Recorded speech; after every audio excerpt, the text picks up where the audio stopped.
Hi everyone, welcome. Today we're here with Christopher Hill, who is the principal clarinetist of the South Dakota Symphony Orchestra and a Royal Global Artist. How are you doing today, Chris? Doing great. How are you? I'm doing very well, very well. So for everybody out there, I was hoping that rather than give everyone a bio, could you just tell us a little bit about yourself and some of the things you do in terms of teaching or projects and organizations that you're a part of? Okay, well, as you said, I'm principal clarinetist of the South Dakota Symphony, which includes a large chamber music component.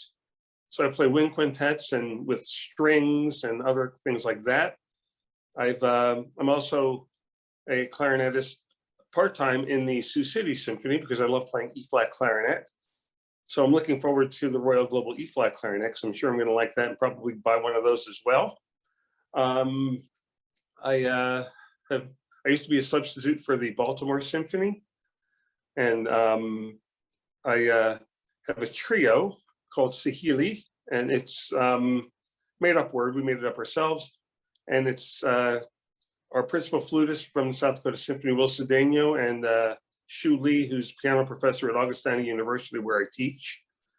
I also have conductor disease. I conduct the Sioux Falls Municipal Band, and I've been doing that. This is my 24th year coming up. That's a summer job. So South Dakota Symphony is full-time for 9 months, and the Sioux Falls Municipal Band is full-time for 3 months.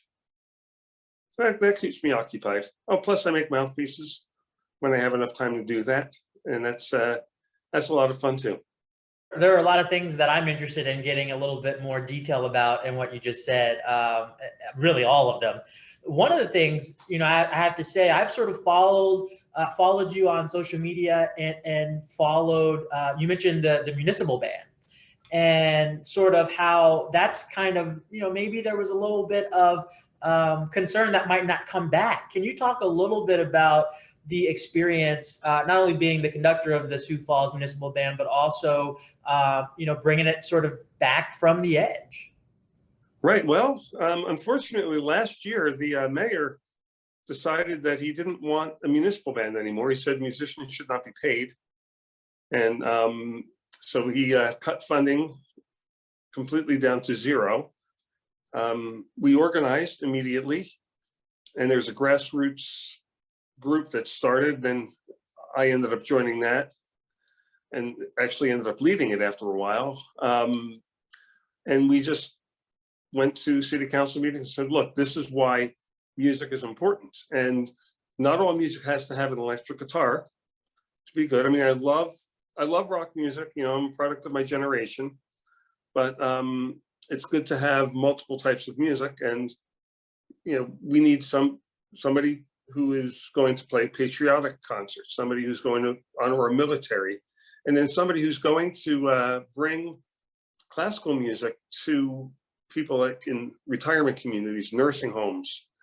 Plus we have concerts every Sunday night. We have a concert in an amphitheater, natural amphitheater in Sioux Falls, and well, semi-natural. They did some modifications, but it was like perfect for that. We have a beautiful stage, and so we do. I think the highest the band ever did in the summer was 42 concerts. This year, thanks to COVID blocking, kicking out the first half of the season, we're doing 18 concerts, which is 2 concerts every Sunday, 1 concert every Tuesday, rehearsal on Monday. And from that concert, it's 3 different programs every week. We don't repeat. So it's a good band. And I love conducting it. Last concert of the year, I usually play a solo with the band. So that's also a lot of fun. I enjoy doing that as well. So we fought back, and yes, you can fight City Hall. We did, and we won, and it's been great. So it sounds like there's a lot of community support. I mean, I imagine there's no way that 1 or 2 people led this charge to change people's minds. I mean, I'm assuming that you guys really had community support behind you, and I'm certain the musicians contributed pretty largely to that, right? Right, the musicians contributed, but some of our most vocal supporters were audience members, because this band, it's a professional summer band. Everyone in the band gets paid. you can't get people to volunteer for 35 concerts a year, 40 concerts a year, you know? But, you know, we had people coming out from the retirement communities and saying, please don't kill our band. People coming from military organizations saying, we need these people to come and perform at Armed Forces Day, Memorial Day, Flag Day, and you know, 4th of July. So we had, you know, as I like to say, it was me and about 2,000 of my closest friends fighting to get the band's, you know, funding for the future. And we now have a separate organization that is helping me run the band because it's way too much work for one person. So I'm the conductor and the executive director, the personnel manager, the marketing director. You know, I used to be all of those. And now we're having help on, you know, all of those areas.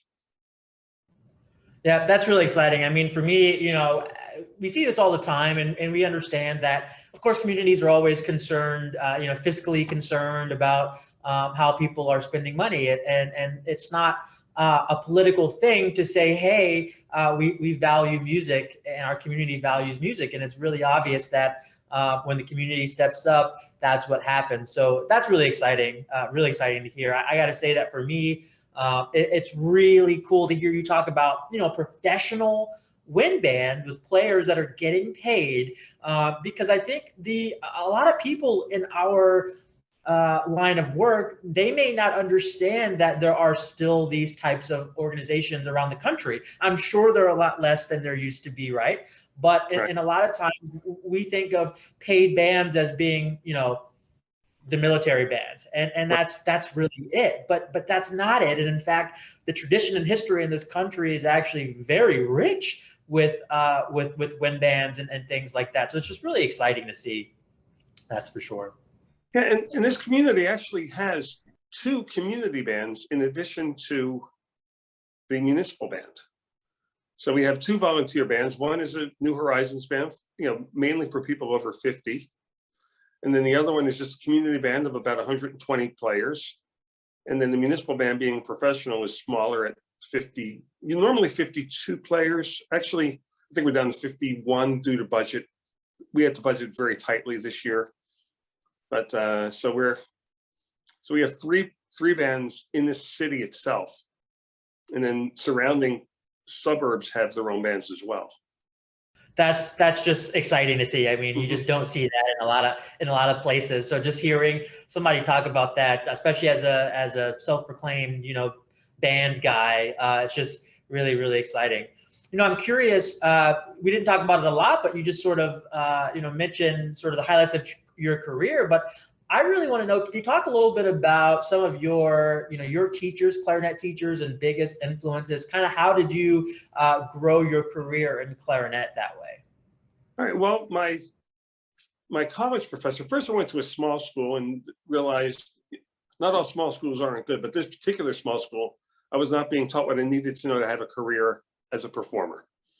So I ended up studying with Anthony Gigliotti. He was principal clarinetist at the Philadelphia Orchestra for 48 years, I think it was.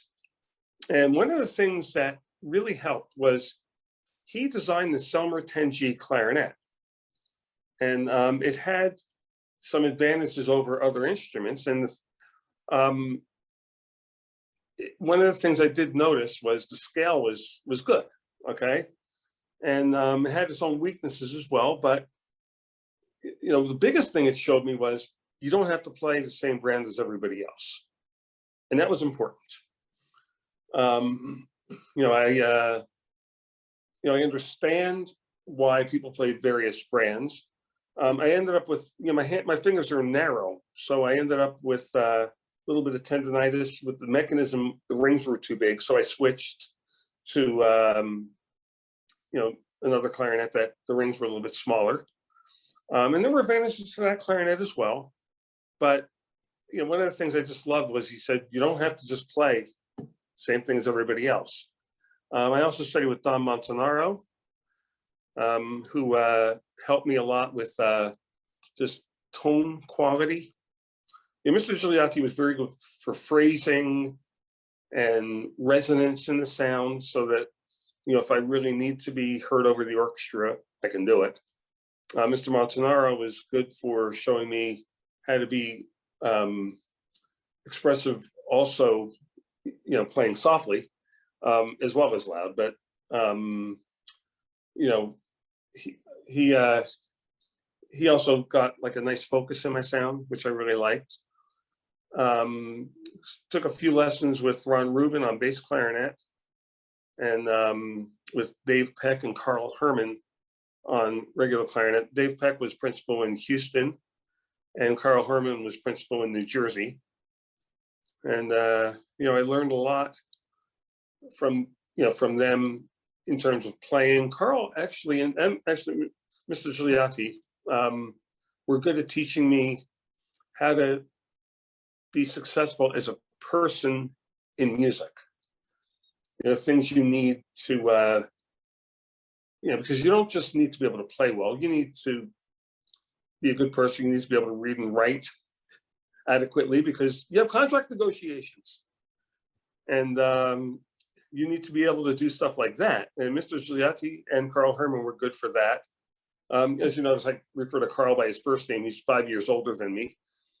Mr. Gigliotti was a couple of generations above me. So anyway, and Mr. Gigliotti also used to explain what he was doing with mouthpieces. So that was important. And then I ended up studying mouthpiece work with Everett Matson, who at one point, almost everybody playing in a big orchestra was playing on something that he worked on. He would get Selmer mouthpieces and work on them, Shedeville, Casper. And, he took me under his wing as an apprentice. He was also a good personal mentor, but he would tell me how to play test the mouthpiece, and by how it plays, know what to do to it. Because especially when you're using different blanks, this one, the throat may have to be wider than on that one, or this one will sound better with a slightly closer facing. This one might need a slightly longer facing. This one, you may have to widen the throat. I already said that, certain time you have to change the bore. And he was good at teaching me how to just play something and figure out, okay, this is a little bit too dark, a little bit too bright, a little too resistant, not resistant enough, shallow or whatever. And he was very good at that. And he was also very good at teaching me what to do, as far as life. One time I was thinking of really trying hard to get a different job in a bigger city. And he said, okay, remind me again, how long does it take you to get to work at that concert hall you helped design? It's like, yeah, that tells me a lot right there. I did get a chance. One of the things I'm most proud of is I helped design the concert hall that I play in. That's really cool. I mean, I was going to ask you to go into more detail about your mouthpiece work, and so it's really exciting to hear that. One of the things that I have to, well, first off, let me just say this. I also, do some mouthpiece work here and there, and I am looking forward to coming to pick your brain at some point and trying to, learn everything you've learned, because one of the things that I've done in my career, I did ask a lot of people for help early on. I was interested, even as a music ed student, an undergrad, as a grad student for a master's in performance. I was always interested in something outside of the lesson. And so I asked a lot of people who I knew and trusted were great craftsmen for, hey, can I pay you for lessons on this? Do you have any apprenticeship, anything like that? And nobody was really willing to help. I got a couple of people who did really help me, sparingly, but and I totally get it, right? Because we're in a trade. We're in a trade where we're trying to make our own, whether that is our sound, right? We want to stand out some way. So people are a little hesitant, a little close to the chest with information. So what I did, I don't necessarily recommend this for people, is, I made really large investments in my failures. So I bought lots of mouthpiece. I'm talking not hundreds, but thousands of mouthpieces. I probably have only touched hundreds of those thousands, but it took me, and I'm not kidding, I mean, many years of trying different things, reading every book, the few that are out there about mouthpiece work and physics and barrels, and looking at every video online, and having years of failures before I could comfortably even say that I can put a facing on confidently, let alone all of the other stuff that goes way beyond, you know, just a swipe on a piece of sandpaper. So I guess my question is, you know, what advice do you have for people that are maybe interested in not necessarily specifically mouthpiece work, but learning things outside of just playing or performing in the lesson or the concert hall? I think being a well-rounded human being is really important. And, you know, I apprenticed under somebody to do repair at one point. Now, I haven't done repair in 20 years because I'm just too busy. And honestly, I'm so rusty that I don't do my own work unless I absolutely have to. But I also have a bunch of backup horns. I mean, I have 2 backup C clarinets. So, you know, only have 1 D clarinet. So, I mean, anything happens to that one, I'm in trouble. But I don't play it that often. But anyway, when Royal comes up with a D clarinet, I'll probably buy one of those too, because my D clarinet's mediocre. But anyway, anything you want to do that's outside of actually playing, I think helps you be a more well-rounded person, and it'll help your playing, I think, in the long run. You know, teaching, you know, everyone always says you learn when you teach. That's absolutely true. You know, I mean, you learn more when you have more advanced students, but you know, sometimes when you're teaching somebody who's close to a beginner, it's like, oh, that's what they're doing. Now, when I fix that for them, maybe I can do something in that same direction. So that helps. As far as picking my brain, I actually have somebody that's going to spend 5 days in Sioux Falls just to take mouthpiece lessons. He's flying over from the Middle East, an American living in the Middle East, and he's flying over, and I'm going to teach him everything I know. I don't want to die with all my knowledge. That would be a shame. You know, Mr. Matson was very free with his knowledge. And, you know, I would love to do that with you or anyone who's watching this. If you have it, I mean, I don't have a lot of time to spend working on, you know, teaching people how to work on mouthpiece. But if anyone has any questions, I'm happy to oblige. You know, I love helping people. And, you know, you may decide, well, I don't like what Chris's personal mouthpiece plays like, but, you know, I've made mouthpieces for people I can't get a sound out of, but they sound great on. And it's just, you know, I don't use a lot of air. You know, Mr. Montanaro sort of cut me back on the amount of air I used.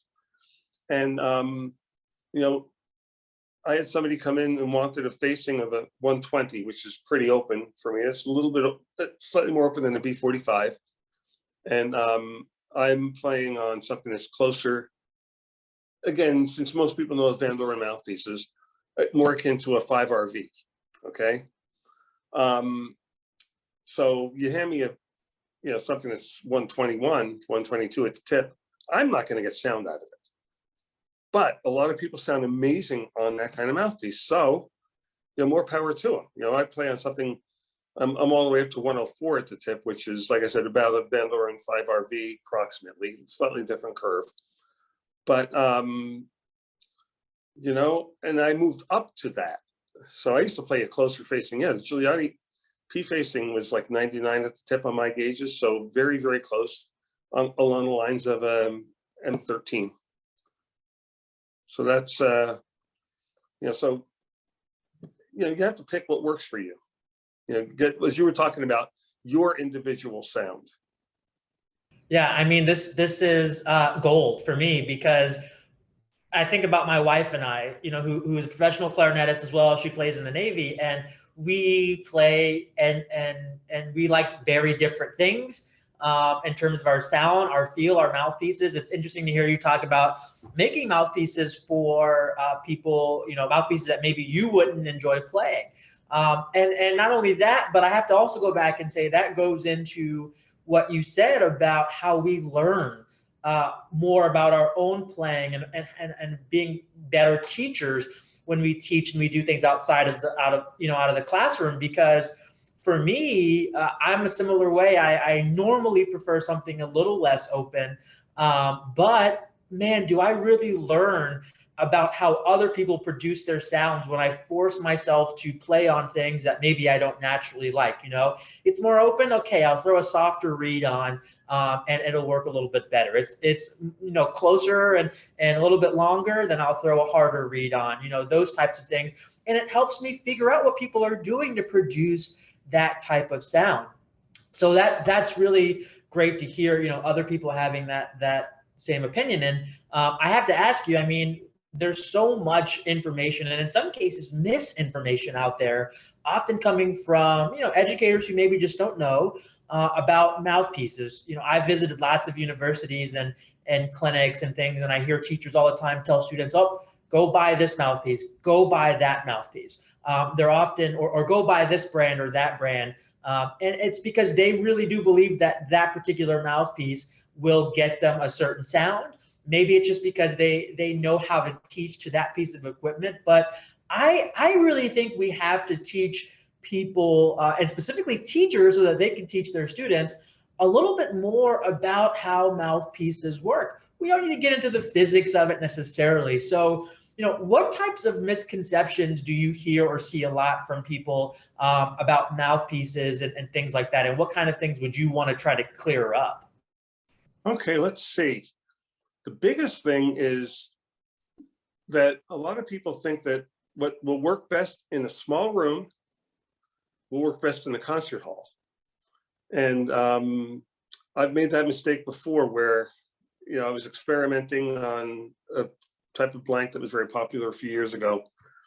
And I sounded amazing in my college teaching studio.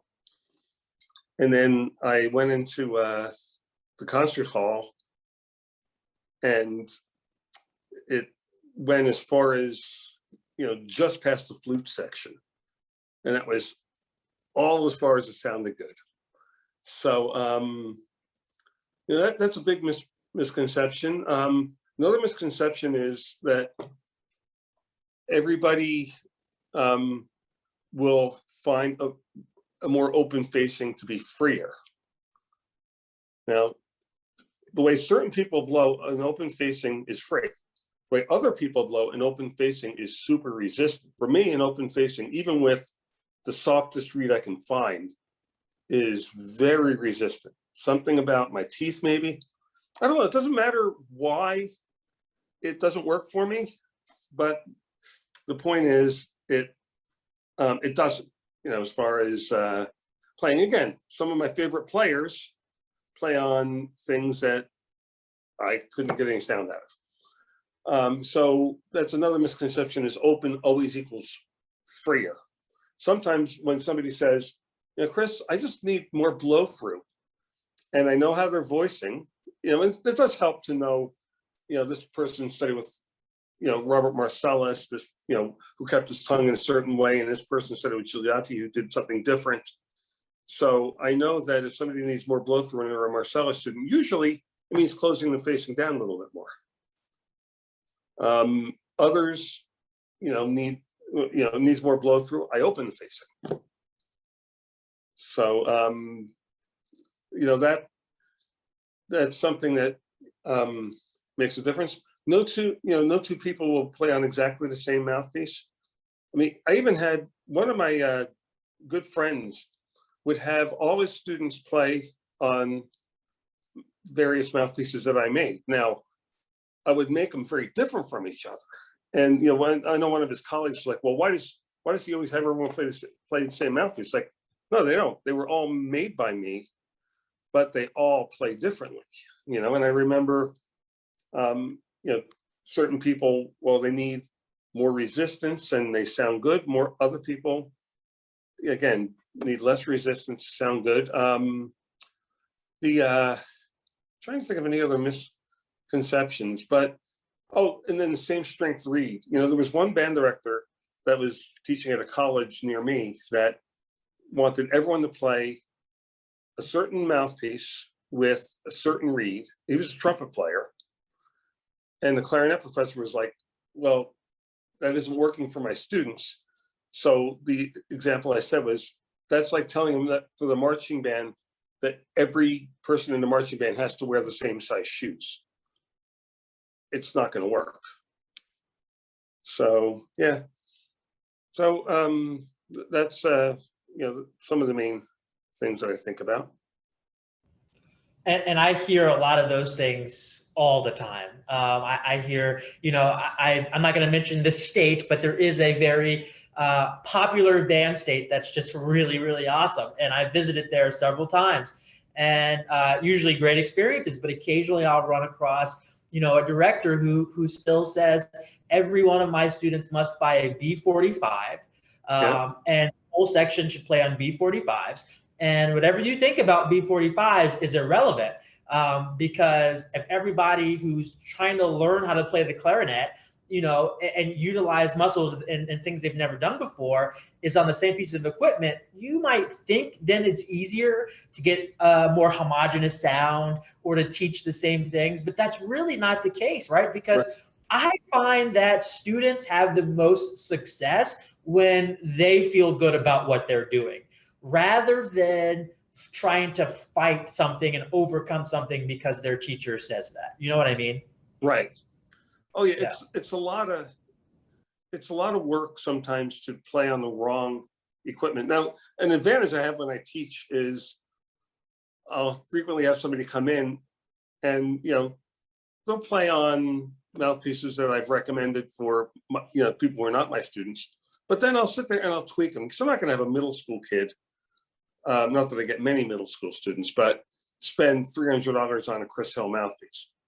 So I take their, $95 mouthpiece and I start tweaking it. And eventually they sound really good because it fits it to them, rather than having them fit to a piece of equipment. So I want to ask you about Royal Global Clarinets here coming up. Before that, though, Austin, did you have any questions, or you want to jump in before we go to that next portion? No, let's talk about Royal. Great, we'll keep on rolling. So, of course, Chris, you and I, we've talked. I mean, we know the story, but for everyone out there, I just have to ask, why Royal Global Clarinets? I mean, what initially drew you to them, and when you received them, I mean, what really changed your mind, or what pulled you in? Okay, the thing that made me decide it was worth trying, is that the description had in there that they were flexible. Because to me, I don't care how great the sound is, if it limits you to one sound, that's not a good thing. One of my friends, when I first got into the South Dakota Symphony, said, his worst insult to somebody was, yeah, he has a nice sound. So I don't like to have the same sound when I play Debussy as when I play Brahms. So I want flexibility. So I heard that, and there was mention in the advertising of scale. And I was frustrated because, the clarinet that I was playing on, and it's a wonderful clarinet. I have, like I said, I've played Selmer, I've played Buffet, I've played Harash. I even have a LeBlanc B flat that's an extended BAME clarinet. So whenever I have a low E flat, I'm too lazy to transpose 2 pages on a clarinet. So I just pull out the LeBlanc with the low E flat on there, and I'm golden. But and my C clarinet's a LeBlanc as well. But anyway, we were playing the Gensmer Wind Quintet. And there's something where clarinet goes very softly up to the high C. And I was really tired of the flute player. Most flute players go sharp in the upper register. Unfortunately, our guy, you can set your tuning app to match him rather than have him match the tuning up, because he's like that perfect in pitch. Okay. I mean, he plays on double C and it's in tune. Okay. This guy is astounding. And anyway, he would just say, could you please help me out a little bit and bring that B flat down? And I got tired of it. So I decided, okay, I'm going to try these Royal Globals. And I have very good clarinets other than the Royal Global. But the reason why this is the one I always play now is that, we played, we took a break from that piece. I got the Royal Global, went back to the Gensmer, and we had that passage. And I went up to the high C, and he played his B flat, and there was no adjustment necessary. And he just stopped after the end of the movement. So at the end, towards the end of the movement, he said the B flat was amazing. He said it was right on. I didn't have to do any adjustment. I said, well, yeah, on the Royal Global clarinet, the high C is right. The B flat's right in tune. The other thing, the mechanism is very smooth. I like that as well. But other things that I've found that were really helpful, it has more depth of sound and it's rounder. So it's, the basic sound comes from a darker side. But if I need to play bright, I can play bright. If I want to play uber dark, I can play uber dark. But the basic, like the primary sound that I use on it is moderately dark. So and every sound that I can produce out of it has a roundness to it. Unless I really want to go super bright on something, then that goes away, but I'm trying to make it go away at that point. Do big band arrangements or something like that. I don't want it to sound orchestral. So I just change the way I'm blowing, and it sounds different. But, so our conductor, who's very, very good, was, he likes the way I sound on it. One thing that he noticed is no matter how loud I play, it never spreads. And I like that because I can really push it to the edge. I joke around, I want to make the trumpet players cry. The conductor, our conductor, Delta David Geyer, conducts around the world and, has, conducted, big orchestras, Philly, New York, Chicago. And so it's kind of intimidating knowing that he's heard these players who are, far better than I will ever be. But, it's good that he's commented that he really likes the sound. And just actually, before I got the Royal A clarinet, I was playing on a buffet with a Royal barrel on it. And that actually made a nice difference as well. So if somebody's thinking of just, should I try the barrel first? It's a great barrel. It really does help. And it's nice to have the tuning mechanism because then your throat tones aren't flat when you pull out. And that's really helpful. So, but I mean, the whole clarinet, we have the whole setup. It's in tune. One of my friends has a Polaris. I have the Firebird. One of my friends has a Polaris. I suggested she try him. And, she sounds really good on that. And she had some really good clarinets before that. She plays clarinet in the band I conduct. So she has some very good professional clarinets, and she switched from them to the Polaris. And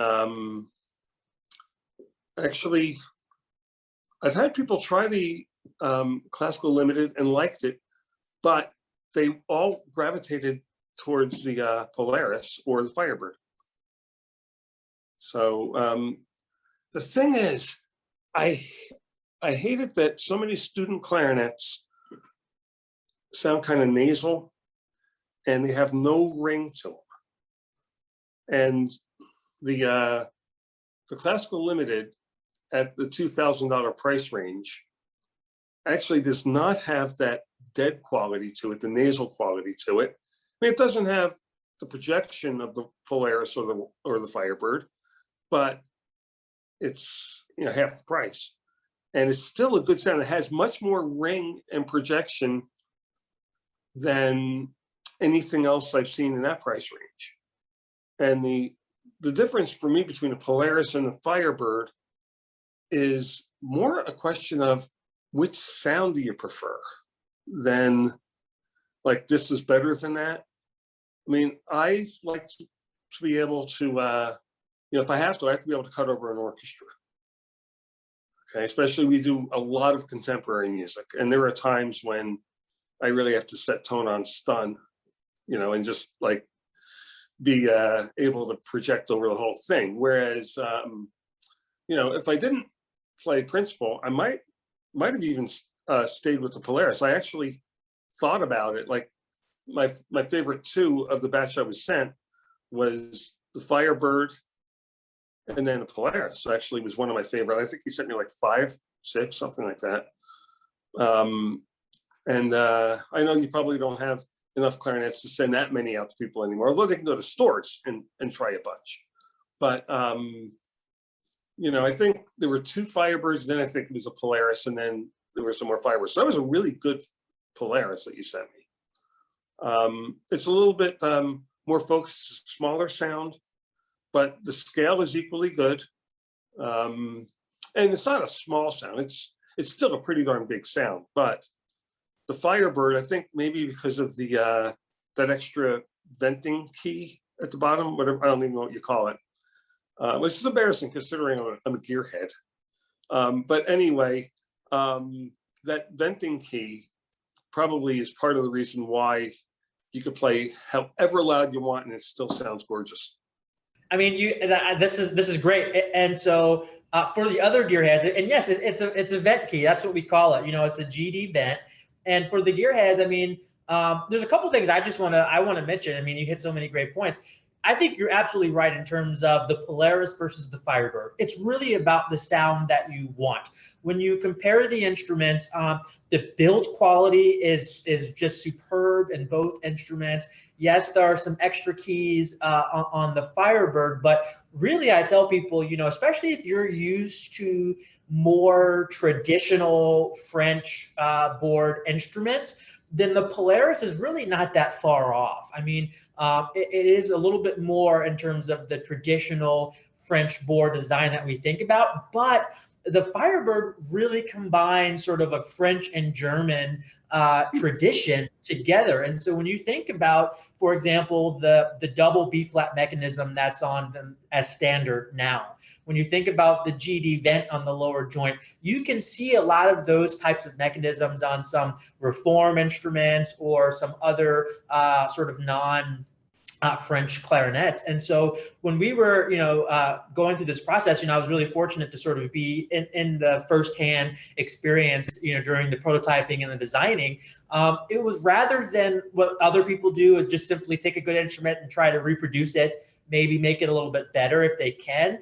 This was really a ground up operation. And so what we discovered, and a lot of players discovered, is that the Polaris is a great instrument. And if the Firebird didn't exist, it would be a great choice. But a lot of people kind of prefer, like you mentioned, the naturally darker sound, but with the flexibility to basically have any color options that you want. And so I think that's really crucial, because even today, I mean, I play some of the Polaris clarinets that come through, and I'm like, man, I'm a guy who played R13s most of my life, and good ones, and I like them, and I still own one. But for me, the Polaris is familiar in some ways, but the Firebird, it just lets me work a little bit less than the other clarinets, and that's my experience.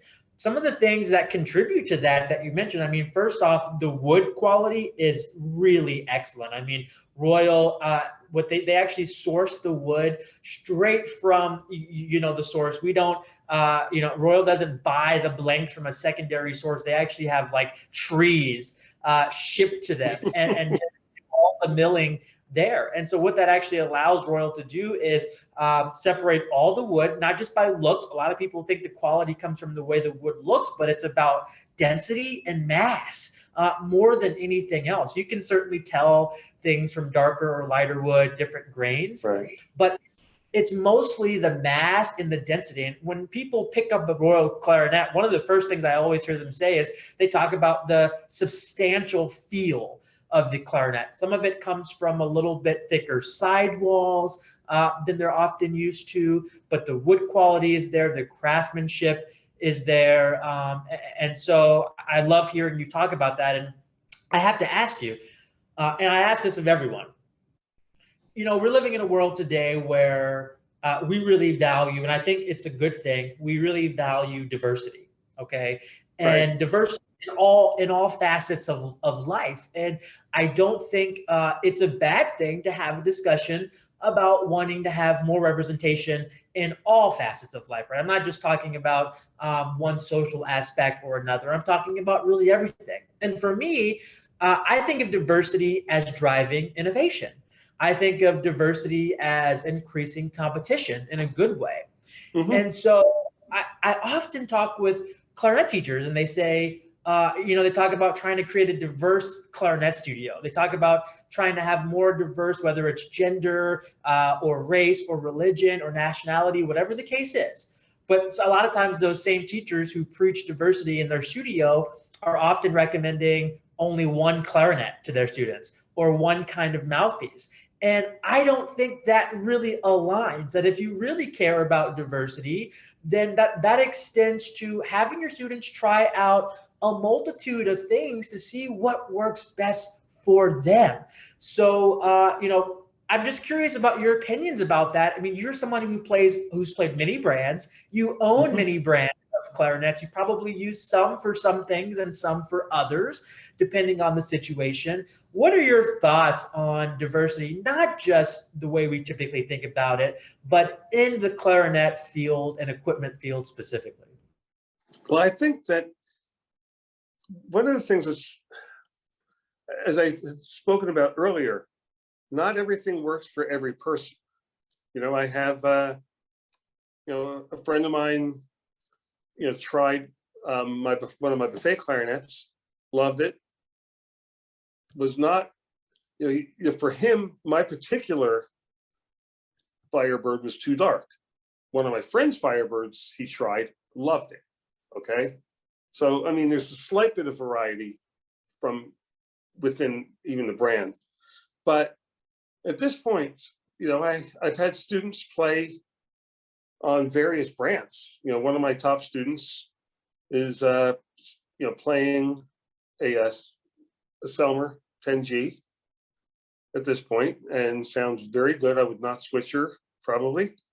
I have another student who I'm trying to convince her and her parents that the Polaris is worth the extra money rather than an intermediate level clarinet. So I do think that it's important to try everything out there. I have at this point, let's see, B flat clarinets, Royal I use for everything now. And then I have 3 buffets, R13s. I always like to have a spare. I probably have one too many right now, because I didn't expect, I expected, I'm 61 years old. I expected my buffets to last me the rest of my career. But then I came upon this, it's like, oh yeah, I'm gonna spend money on it. 8 clarinets, I have Royal, Harash, 2 buffets. C clarinets, LeBlanc, very good horn. Chedeville, like from the 1890s. And I got this Amazon special, which is actually not bad. I got the price was right. I was just shocked that one of my teachers said, "You got to try this." So for kicks and giggles, figured, yeah, I'll get it. It's not bad. I mean, it's not, it's not my LeBlanc, but it's okay. My D clarinet's a LeBlanc, my bass is a LeBlanc, although that was more a case of that's what the local pawn shop had. I don't play much bass. As a principal clarinet player, I don't play bass that often, and usually I get a chance to play Selmer. I've played Selmer clarinets in the past. So yeah, I'm open-minded, and as open-minded as I am, I've come to the realization that for me, and I think for a lot of people, playing the Royal Global is the right choice for me. And I've had several of my friends try them, try my Royal set and be super impressed. And some of them are like, well, not yet, don't have the money, but at some point, I mean, a lot of musicians are unemployed right now. We're just coming off of unemployment. So, some of them can't afford it. But, one of my good friends, you dealt with Dan.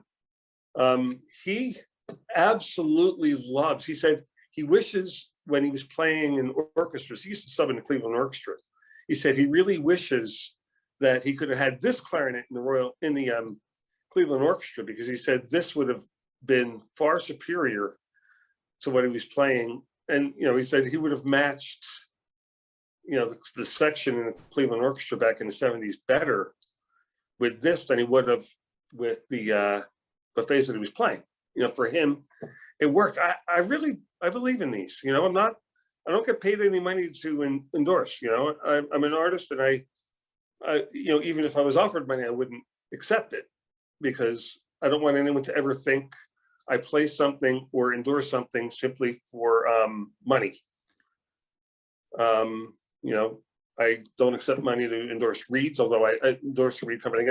I get the reeds. That's my payment only. So I will only endorse stuff I believe in, and that's why I'm willing to do this, and why I'm playing on them. I mean, like I said, I didn't expect to be buying a new set of clarinets, but I tried them, fell in love, and it was like, this is what I've needed for the last 25, 30 years.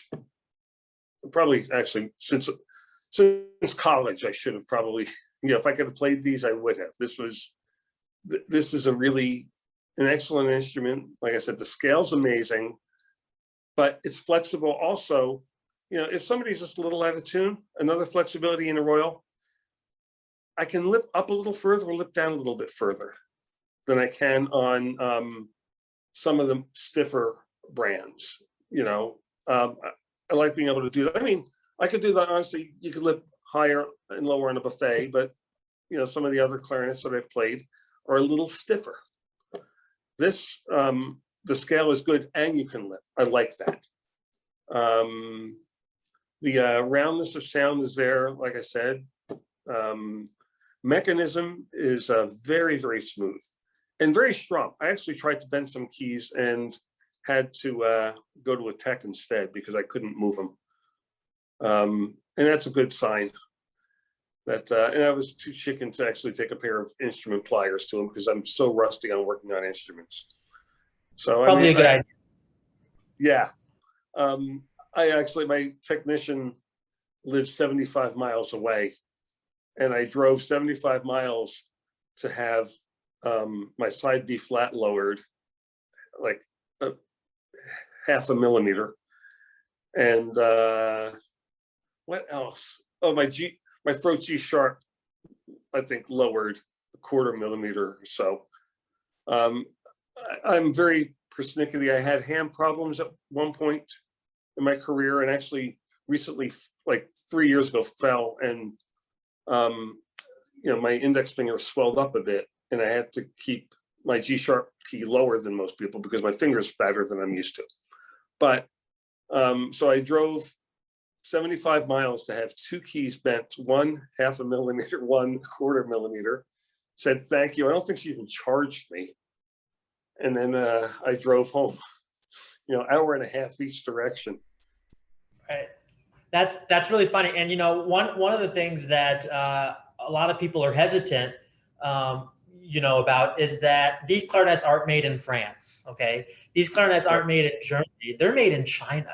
And there is, and yes, of course, the top models are, we still check them and hand finish them here. But I think the thing is, we're so used to, and we just have to be honest here, we're so used to a lot of bad quality stuff coming out of China from China in the past, and we're used to being able to go on Amazon and you can get a red clarinet for $100, and it's easier than ever for people to ask a factory to stamp their name on an instrument, and then suddenly now they have their own line of instruments produced by somebody else with their name. I'm not saying there's anything wrong with it, just simply that this is not like that, right? This is a company that is, started and founded by Yuan Gao, who is a Chinese-born American citizen.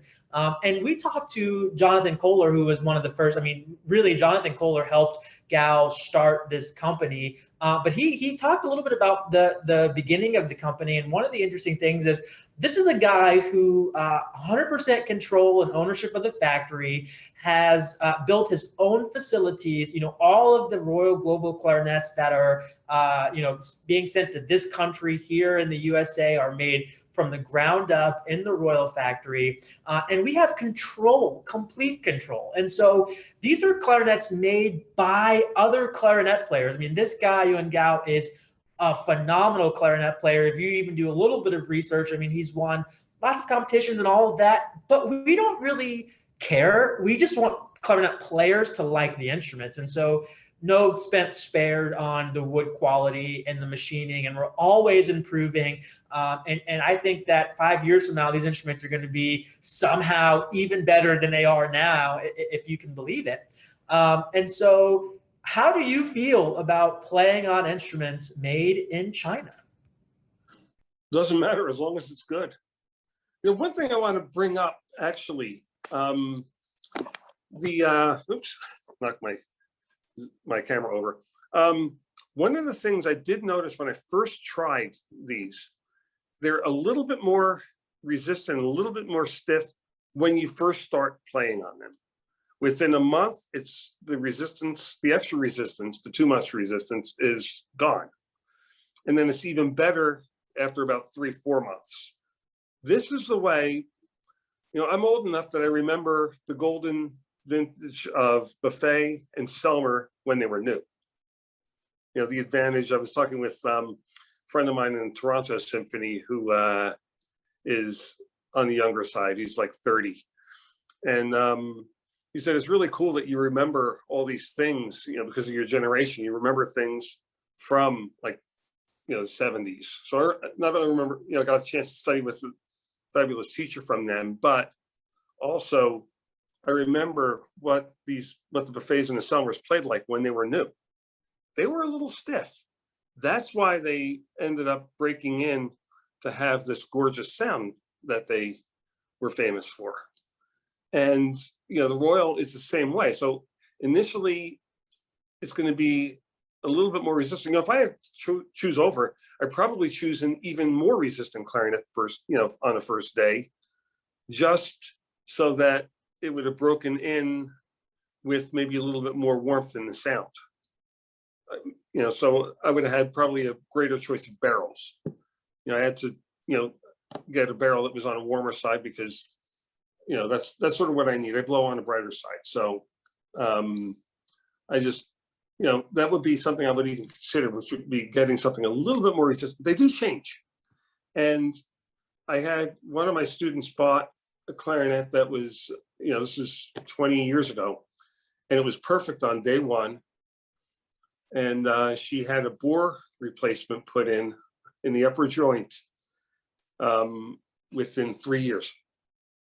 It was blown out. I mean, I took my bore gauge, again, gearhead, took my bore gauge, and instead of being like my gauge anyway, 587 at the top, it started like 584. Instead of being 587, it was like 592. I mean, that's not going to play anymore properly anyway. So, I actually have stopped measuring the Royal, but I remember it stayed remarkably consistent. It opened up just a little bit. I think it was like 584, opened up 587, and last I measured it, which was about a year after I got it, it was still 587. So, and I wonder if the anti-crack ring around it also helps keep it stable. I don't know. But yeah, that's something to keep in mind a lot of people don't understand that you don't want the clarinet to play perfectly with the perfect resistance on day one. Yeah, that's such a great point. I mean, I advise people that same thing. We have people come in and try stuff, and I send people things, and it's really easy to say, oh, I really like this. This is perfect for me right now. I want this one, and forget that I at least certainly recommend a break-in period. And we have to remember this is wood that has not been reintroduced to moisture for a very long time.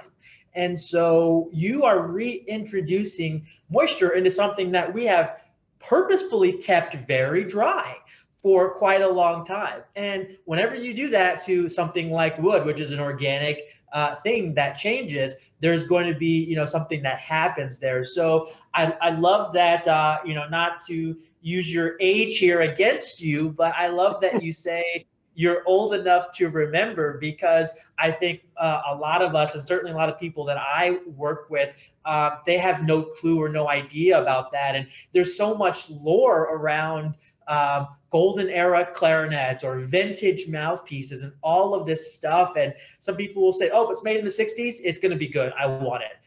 Or, oh, it has Casper on it, it's going to be great, I want it. Well, that's not necessarily the case, first off. But second off, I mean, things were done differently there. Blanks were made differently. There was different sulfur content in the rubber. There was different wood quality. I mean, all these factors, right, that you and I could probably spend days and weeks discussing, that doesn't make it to the end user. And you know what? To be frank, I don't think that every 12-year-old clarinet player should know all the specifics, but I do think that if you're going to be teaching clarinet or helping people choose instruments properly, we should have a little bit of this information, to use for us as benefit. Agreed. So, yeah. Well, hey, Chris, what a great time. It's always great, talking to you. And I learned so much. I'm itching for to start planning my trip to South Dakota. I'm hoping in the fall we need to get talking about some things, so that I can get up there and pick your brain a little bit.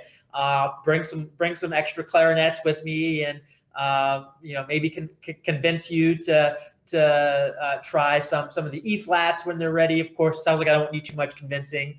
Right. And all things that we're always trying, because one of the things, if you haven't noticed now, Royal Global, I mean, never stops improving any way that we can. Even if the horn itself, the bore and everything stays the same, we're always going to try to take that next step and just get better and better at a price that we think is a lot more accessible for people today. So any last words you have for our people about Royal Global or your experiences that you want to leave us with? I'm just incredibly impressed. It was, like I said, I had no intention, 6 months before I bought my Royal Globals, of getting a new clarinet. And then, like I said, I had the experience of being frustrated with our flawless flute player, which he would laugh. He's like, I'm nowhere near flawless, but he is. But so I would, I highly recommend these. Don't worry about where they're made. That doesn't mean anything to me. The important thing is that they're made to high standards. The biggest weakness on cheap clarinets is bad keys. The keys on this, like I said, I can't bend them with my bare hands, and I have a pretty good grip. So that says something right there. So I think everyone should give them a try, and I'm happy. My boss is happy, and it's probably more important than me being happy. But it's great, and thank you so much for talking to me today. I appreciate that. Well, thank you, Chris. I hope everybody enjoyed, and we really appreciate having you on the Royal Global team. I think the Royal Global family is a really supportive one, and we're growing, and we're just really grateful for a company that really cares first and foremost about the quality of the instruments, and making sure we take care of everybody, which is why the warranty is what it is, and why we want to make sure everything is great. So thanks again, Chris. We really appreciate it, and we are looking forward to a very bright future together. Thank you. Me too.